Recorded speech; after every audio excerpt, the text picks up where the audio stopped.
hermanos. Me da gusto volverles a ver, algunos de ustedes que están aquí y a los que nos acompañan en su hogar. De verdad, Dios les bendiga grandemente, esperando que podamos ser de bendición a su vida. Quiero invitarles, hermanos, a abrir su Biblia. Si tú tienes ahí una en tu casa también, quiero invitarte a abrirla. Ahí en Colosenses capítulo 1, versículos del 9 al 14. Colosenses capítulo 1, versículos del 9 al 14. Vamos a estar meditando en esta tarde en este pasaje.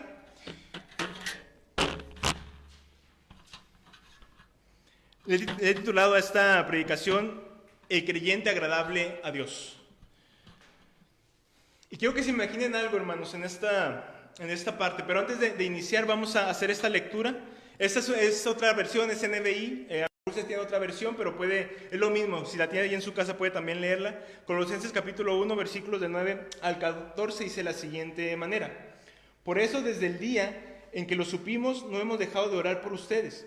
Pedimos que Dios les haga conocer plenamente su voluntad en toda sabiduría y comprensión espiritual, para que vivan de manera digna del Señor, agradándole en todo. Esto implica dar fruto en toda buena obra, crecer en el conocimiento de Dios y ser fortalecidos en todo sentido con su glorioso poder.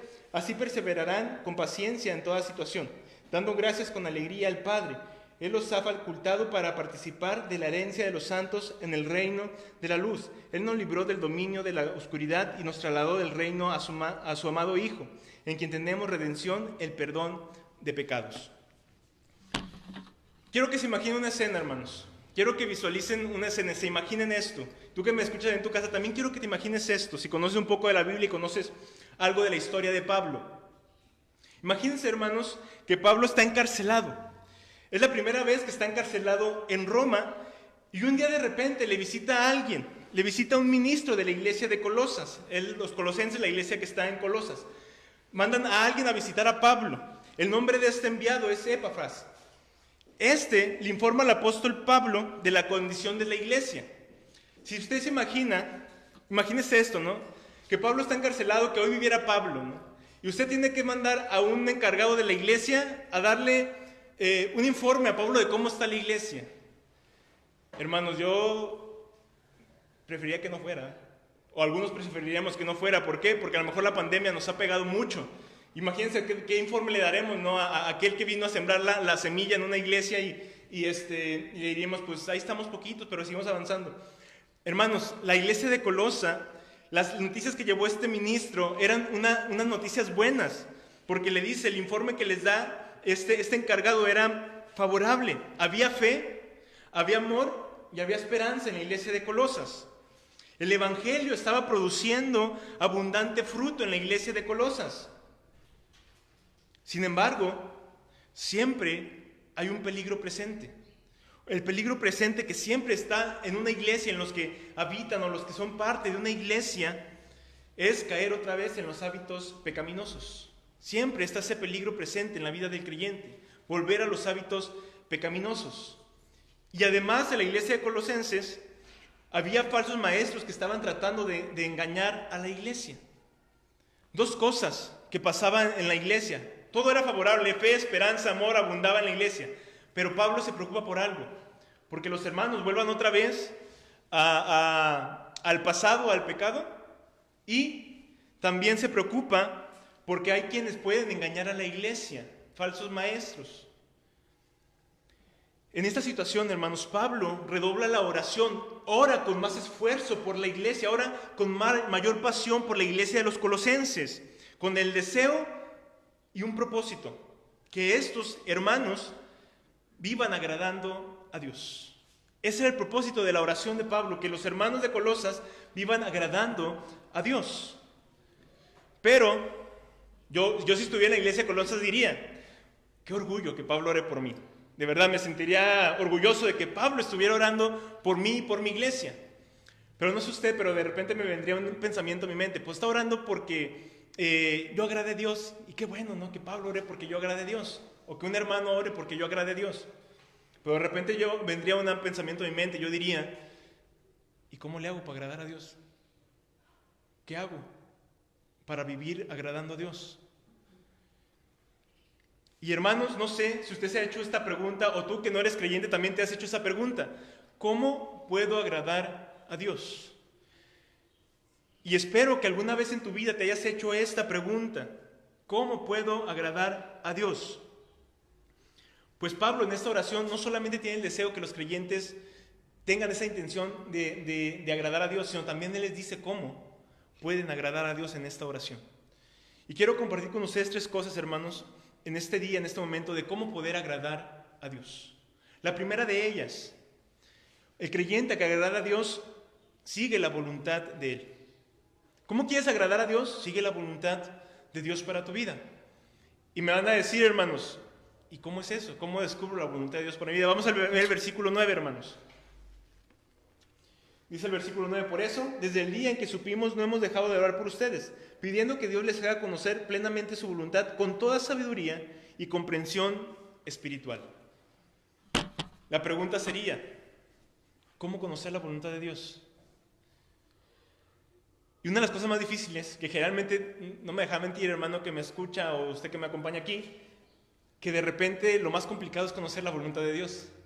De verdad, lo más complicado a veces en el creyente es conocer la voluntad de Dios. Pero Pablo nos dice cómo es posible conocer la voluntad de Dios. La primera de ellas, el pasaje de Pablo en este pasaje, nos menciona que puede ser posible seguir la voluntad de Dios con sabiduría o por la sabiduría. Y esta sabiduría no es un conocimiento teórico. La sabiduría que viene aquí, Pablo marca, no es un conocimiento lógico muchas de las veces. Tampoco es un conocimiento humano, la sabiduría. ¿Recuerdan qué dice la palabra de Dios? ¿La sabiduría qué es? El temor a Jehová. El principio de la sabiduría es el temor a Jehová.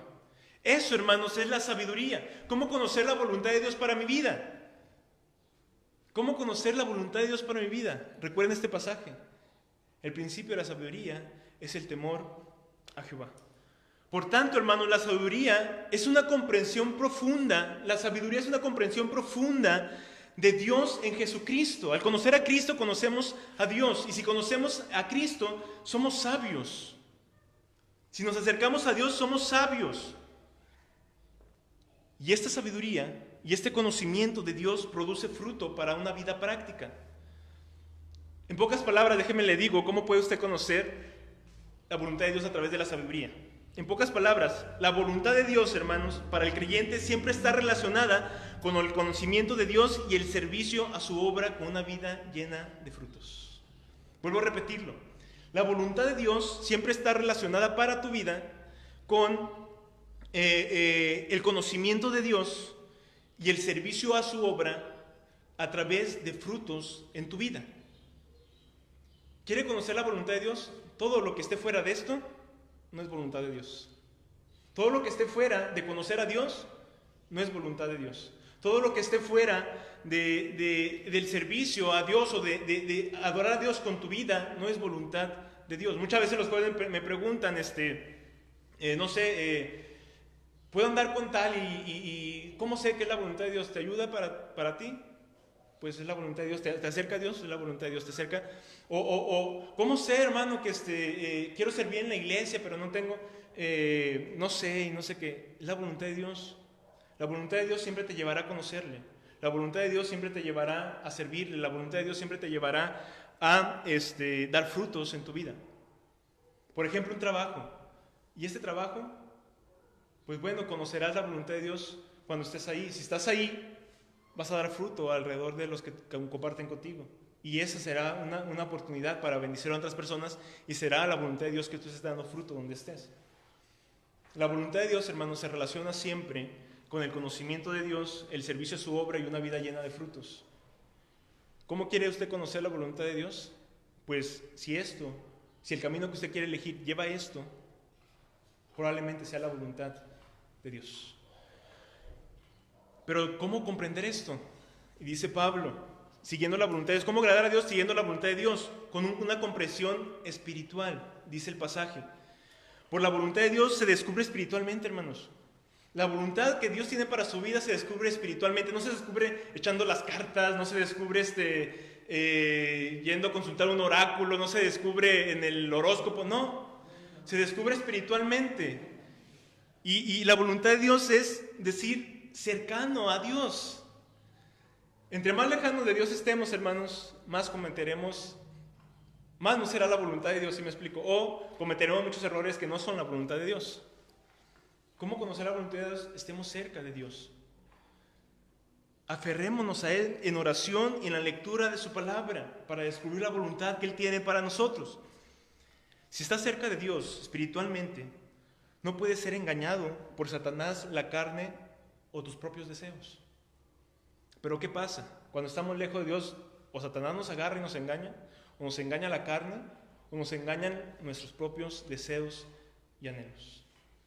¿Cómo conocer la voluntad de Dios y agradarle? En una comprensión espiritual, estando cerca de Dios. La voluntad de Dios es aquella que se discierne espiritualmente. Te lleva y de verdad, hermanos, esto grábelo en su corazón y en su mente. Cuando es la voluntad de Dios, te lleva a la meta más alta. ¿Y cuál es la meta más alta en la vida de una persona? La meta más alta es una vida que glorifica a Dios. Eso debe tenerlo presente. La voluntad de Dios siempre te lleva a llevar a una meta mucho más alta. Y la meta más alta para el creyente es una vida que glorifique a Dios. Y esa hermanos, tú que me escuchas, esa es realmente la voluntad de Dios para cada persona. Una vida que glorifique, que alabe a Dios.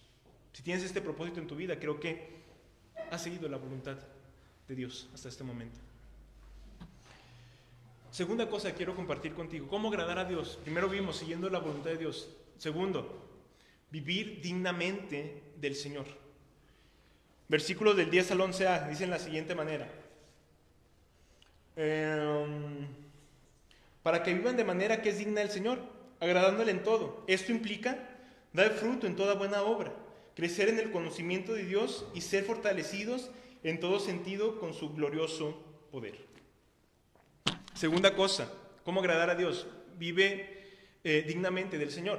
¿Y cómo se vive dignamente del Señor? 3 cosas. 1, dar fruto en toda buena obra. ¿Qué es esto? ¿A qué me refiero con esto? En dar fruto a toda buena obra. Que el creyente que vive como es digno del Señor debe demostrar con su vida misma a Cristo. ¿Quieres agradar a Dios? ¿Queremos agradar a Dios? Vivamos dando esa muestra de Cristo en nuestro corazón. Vivamos dando esta muestra de que Cristo vive en nosotros. Y los frutos del creyente son todas cualidades que se reflejan hacia el prójimo. ¿Qué cualidades se pueden reflejar hacia el prójimo? El amor, la compasión, la misericordia, el servicio. Te puedes preguntar, quiero que te hagas esta pregunta, y tú que estás en tu casa, ¿vivo como realmente es digno del Señor? A veces sí, a veces no, pero vivimos como es digno del Señor. Chécalo en 4 cosas: misericordia, compasión, en amor y en servicio. Si cumples esas 4 cosas, creo yo que estás viviendo bajo el fruto de toda buena obra. Pero si no cumplimos estas cosas, algo nos falta para agradar a Dios. Vivir como es digno del Señor es amar al prójimo como Cristo ama a las personas. Vivir como es digno del Señor es amar a las personas como Cristo las ama. En otras palabras, vivir como es digno del Señor en fruto de toda buena obra es vivir justamente. Y creo que lo puedo resumir así, hermanos. ¿Cómo agradar a Dios? Vive justamente. Y cuando hablo de justicia, hermanos, es tanto para las personas como para con Dios. Vive justamente. Vivir como es digno del Señor no solamente es dar fruto de toda buena obra, sino también dice crecer en el conocimiento de Dios. Una vida que agrada a Dios, y quiero que sepas esto, una vida que puede agradar a Dios, es una vida que está en constante crecimiento de Él. Lo que resulta un crecimiento espiritual constante. Lo contrario sería, y espero, hermanos, que en esta pandemia no haya pasado esto, lo contrario de agradar a Dios en el crecimiento de su conocimiento, en el crecer en su conocimiento, es estar estancados e ir para abajo en el conocimiento de Dios. Pregúntate en este momento, ¿he agradado a Dios a lo mejor en esta parte de la pandemia, en este año? he conocido mejor a Dios, he incrementado mi conocimiento de Dios. Si esto lo has hecho, entonces creo que vas en camino de estar agradando a Dios. Pero si no lo has hecho, o te has quedado estancado, o has decrecido, que el peor de los casos, pues creo que vamos, en vez de agradar a Dios, pues vamos a desagradar con nuestra vida, ¿no?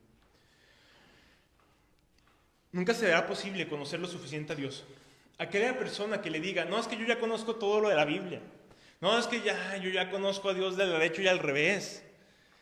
Jamás, de verdad, jamás podremos conocer a Dios en su totalidad hasta que estemos en su presencia.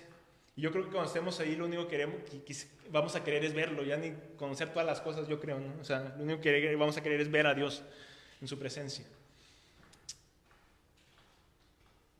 Pero no hay límite para conocer a Dios. Y hay quienes dicen, no, hermano, es que yo ya tengo 70 años, pues ya. Independientemente de los años que tenga, puede tener 3 o puede tener 80, el hombre no deja de conocer a Dios.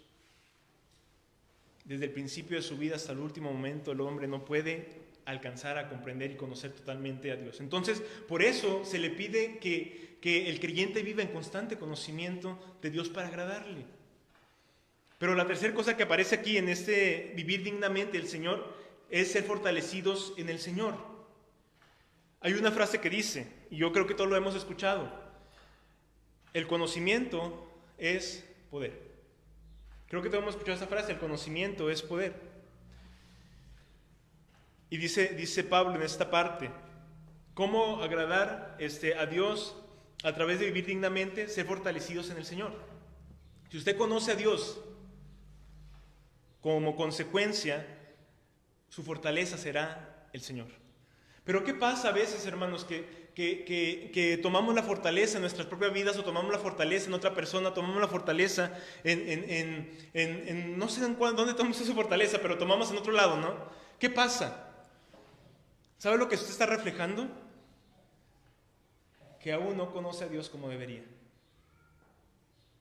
Que aún no conocemos a Dios como deberíamos.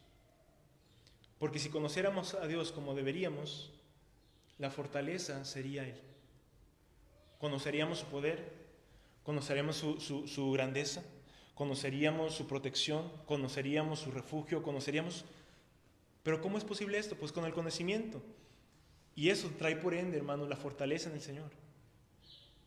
¿Quiere usted agradar a Dios? Fortalézcase en el Señor.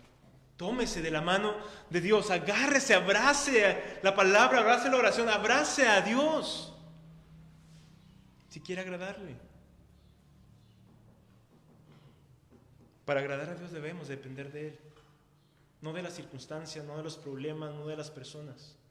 Si queremos agradar a Dios, debemos depender de Él. Si queremos vivir dignamente del Señor, debemos ser fortalecidos en Él. Tercera cosa y última en este pasaje. ¿Cómo agradar al Señor? Perseverando en la fe. Versículos del 11, segunda parte del 14, dice de la siguiente manera. En esta versión.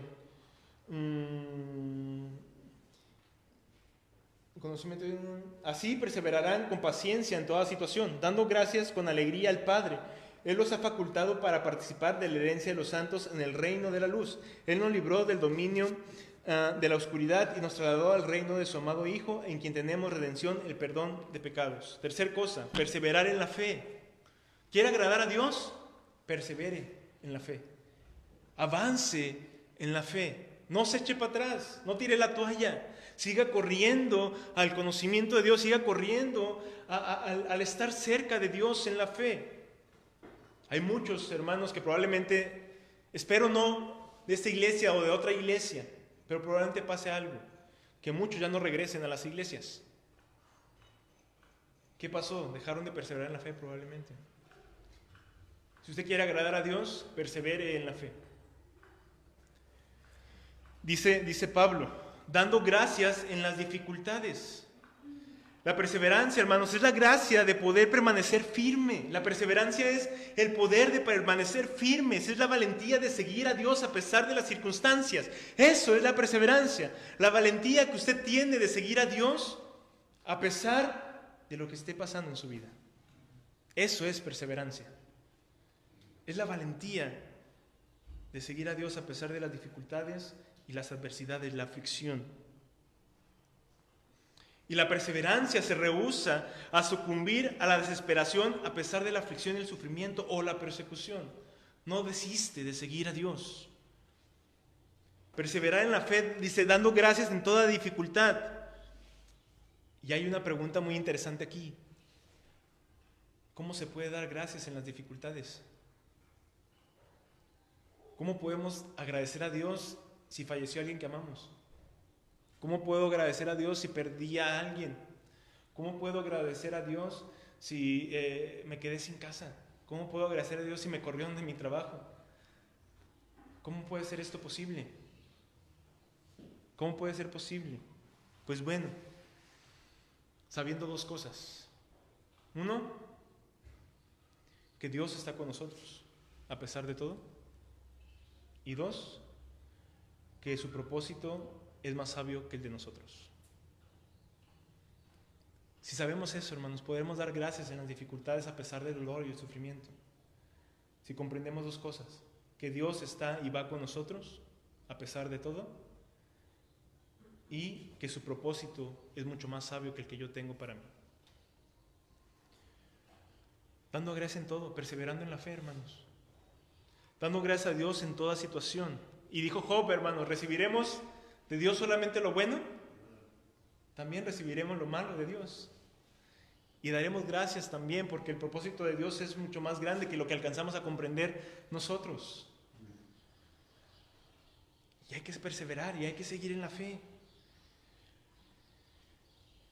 Una de las cosas que nos ayudan a seguir en la fe, que aquí menciona Pablo, es dando gracias a Dios en las dificultades, pero también visualizando la herencia eterna. ¿A qué me refiero con visualizando la herencia eterna? Lo que está más adelante. Se puede perseverar de verdad en la fe, hermanos, visualizando la eternidad. Se refiere, hermanos, a aquellos que perseveran en el sacrificio de Cristo, viendo no las cosas terrenales, sino las cosas eternas. Porque déjame decirle algo, si usted ha aceptado a Cristo en su corazón, tiene que saber algo muy importante. Esta tierra pasará. Las cosas materiales se quedarán aquí. Pero lo que usted haga espiritualmente traspasará a la eternidad. Lo que usted visualice eternamente pasará hacia la eternidad. Y pregunta, ¿dónde está su corazón? ¿Dónde está su tesoro? Si su tesoro está en la tierra, pues visualizará todas las cosas terrenales. Pero si su tesoro está en la eternidad, se preocupará menos por las cosas terrenales y habrá un gran clamor en su corazón por las cosas espirituales hacia la eternidad. Y eso le ayudará mucho a perseverar en la fe. Si usted deja a un lado un poco las cosas de este mundo y visualiza lo espiritual, le ayudará a perseverar en la fe. Si es al contrario, probablemente termine abandonando la fe. Probablemente terminemos abandonando la fe. O no vivamos agradando a Dios como deberíamos. La base de nuestra esperanza es esta fe, hermanos. Debe ser Cristo y sus promesas de redención y vida eterna. Dios se agrada de aquel que camina por fe y no por vista. Pero hoy en día muchos caminamos más por vista que por fe. Pero Dios se agrada más de aquella persona que camina por fe y no por vista. Quien se olvida de esto, se pierde. Y quien se olvida del sacrificio, desagrada a Dios. Perseverar en la fe, hermanos. Siempre hay que tener algo presente. Recordar el sacrificio de Cristo. Hermanos, esto es importante. Si nos olvidamos del sacrificio de Cristo, poco a poco nos olvidaremos de nuestra vida en relación con Dios y poco a poco nos olvidaremos de la fe. De verdad, tengamos presente siempre lo que Cristo hizo en la cruz por nosotros. Lo que significó para Dios entregar a su Hijo y clavarlo en una cruz por los pecados de nosotros. No sé usted, pero yo aún no alcanzo a comprender ni a entender, y no creo poderlo alcanzar a entender, tan grande amor del Señor que entregó a su Hijo a morir en una cruz por los injustos y los pecadores. ¿Y sabes entre quiénes iban esos injustos y pecadores? Yo y tú. Recordar el sacrificio de Cristo nos ayuda a perseverar en la fe y agradar a Dios. El creyente nunca debe de olvidar la muerte de su Salvador. De verdad, nunca debemos de olvidar la muerte de Cristo, que entregó su vida por nuestras maldades. Y esta, creo yo, es la razón más fuerte de perseverar en la fe. Sí, Dios está conmigo, por eso persevero en la fe. Está muy bien. Visualizo lo eterno, la gloria, está bien. Pero lo que nos hace principalmente no desistir de la fe es recordar el sacrificio de Cristo por nosotros. Si olvidamos esto, olvidaremos todo. ¿Cómo agradar a Dios? Pablo nos dice en 3 cosas. Y quiero terminar diciéndote lo siguiente. No sé tú, pero muchos de nosotros tratamos de agradar a las personas. No sé si tú tratas de agradar a tus padres, si tratas de agradar a tu esposo o a tu esposa, si tratas de agradar a tu familia, a tu iglesia, al pastor. ¿Sabes algo? Preocúpate menos por agradar a esas personas y preocúpate más por agradar a Dios. Si agradas a Dios, creo que por ende Dios te dará gracia para todas las demás personas y áreas. Pero preocúpate mucho más por agradar a Dios. Déjame decirte algo. Si quieres agradar a Dios, preocúpate en varias cosas. ¿Cómo le puedo hacer? 1, busca a Dios para que encuentres su voluntad en tu vida. 2, trata de vivir como es digno del Señor. Y 3, persevera en la fe. Si haces esto, encontrarás una gran satisfacción. Si haces esto, podremos agradar a Dios. Vamos a orar. Señor, gracias, Padre, porque su palabra de verdad nos habla, porque su palabra es aliento para nosotros, pero también reprimenda, Señor, también endereza nuestro camino, Señor. Rogamos, Padre, que lo que hoy hemos visto, Señor, pueda ser grabado en nuestro corazón con oro, con letras de oro, Señor, y que podamos vivir esta oración que Pablo hace por la iglesia de los Colosenses, Señor. Que en nuestro corazón de verdad esté el deseo, el anhelo de agradarle en todo lo que somos, en todo lo que hacemos, Señor. Que como creyentes podamos tener esta necesidad, este deseo, Señor, de que nuestra vida le agrade. Permítanos, Señor, si estamos tambaleando, permanecer en la fe y seguir adelante, Señor. Permítanos, Padre, conocerle, vivir dignamente como es suyo a través del conocimiento de usted, Señor. Permita, Padre, que nuestra vida sea de esta forma. Permita, Señor, que nuestra vida sea agradable delante de usted y quite todo lo que no sea suyo, Señor, al conocer su voluntad. Gracias, Padre, porque ha sido bueno con nosotros, porque su palabra nos sigue hablando. Siga, Padre, transformando nuestro ser. Se lo rogamos, Padre, en Cristo Jesús. Amén. Hermanos, pues muchas gracias por habernos acompañado. Terminamos el culto de hoy. Aquellos que nos acompañan en redes sociales, Dios les bendiga grandemente. Esperemos que hayamos sido de mucha edificación para su vida. Cualquier cosa que necesiten, hermanos, estamos a su disposición a través de la iglesia, a través de las redes sociales, pero también pues personalmente pueden también acercarse a su servidor. Dios les bendiga grandemente.